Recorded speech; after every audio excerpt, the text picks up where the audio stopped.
গতকালকে শুনেছি যে উপদেষ্টা মহোদয় এসেছিলেন, স্বাস্থ্য উপদেষ্টা। সবার সাথে দেখা করতে পারেননি তিনি, এবং ব্রিটিশ রাষ্ট্রদূত এসেছিলেন, তিনিও সবার সাথে দেখা করতে পারেননি, যার জন্য রোগীদের মধ্যে একটু অসন্তোষের সৃষ্টি হয়েছে। আন্দোলনকারী যারা আহত, খুব গুরুতর আহত অবস্থায় এখানে চিকিৎসাধীন আছে, তাদের চিকিৎসাটা মোটামুটি হলেও অন্যান্য যে সহায়তা, আর্থিক সহায়তা তারা পাননি।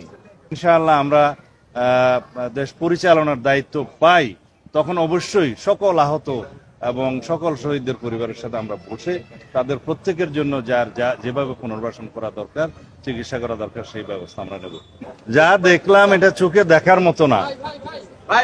যে নৃশংস হামলার শিকার হয়েছে, বুলেট বিদ্ধ, কারো গাড়ির উপরে, কারো গায়ের উপরে গাড়ি চলে গেছে, এরকম আহত রোগীদের দেখে নিজেও খুব মানসিকভাবে আমি ভালো অবস্থায় নেই। আমরা গতকালকে শুনেছি যে উপদেষ্টা মহোদয় এসেছিলেন, স্বাস্থ্য উপদেষ্টা। সবার সাথে দেখা করতে পারেননি তিনি, এবং ব্রিটিশ রাষ্ট্রদূত এসেছিলেন, তিনিও সবার সাথে দেখা করতে পারেননি, যার জন্য রোগীদের মধ্যে একটু অসন্তোষের সৃষ্টি হয়েছে। এবং আমি কথা বলে জানলাম যে আন্দোলনকারী যারা আহত, খুব গুরুতর আহত অবস্থায় এখানে চিকিৎসাধীন আছে, তাদের চিকিৎসাটা মোটামুটি হলেও অন্যান্য যে সহায়তা, আর্থিক সহায়তা তারা পাননি, এবং চিকিৎসার বাইরেও তাদের যে সহায়তার দরকার সেটা আমরাও বুঝি।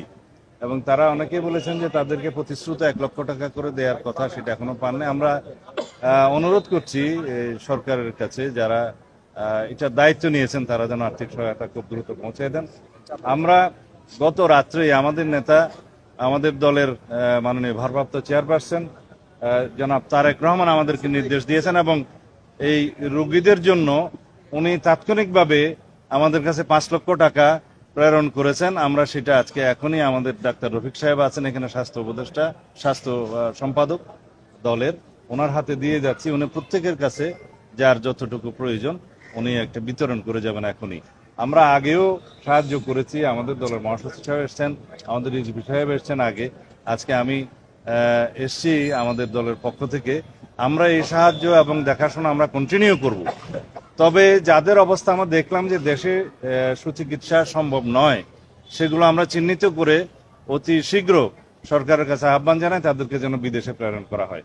বিশেষ করে যারা চোখের আঘাত নিয়ে আছে, যারা এখানে দৃষ্টিশক্তি হারিয়ে ফেলেছেন, এবং এমন কিছু ইনজুরি আছে শরীরে যে এখানে সুস্থ চিকিৎসা বাংলাদেশে হয়তো এত উন্নত চিকিৎসা সম্ভব নয়, তাদের প্রত্যেককে বিদেশে প্রেরণ করার জন্য আমরা আহ্বান জানাচ্ছি। এবং এইটাও আমরা প্রতিশ্রুতি দিচ্ছি, যদি ইনশাআল্লাহ আমরা দেশ পরিচালনার দায়িত্ব পাই, তখন অবশ্যই সকল আহত এবং সকল শহীদদের পরিবারের সাথে আমরা বসে তাদের প্রত্যেকের জন্য যার যেভাবে পুনর্বাসন করা দরকার, চিকিৎসা করা দরকার, সেই ব্যবস্থা আমরা নেব।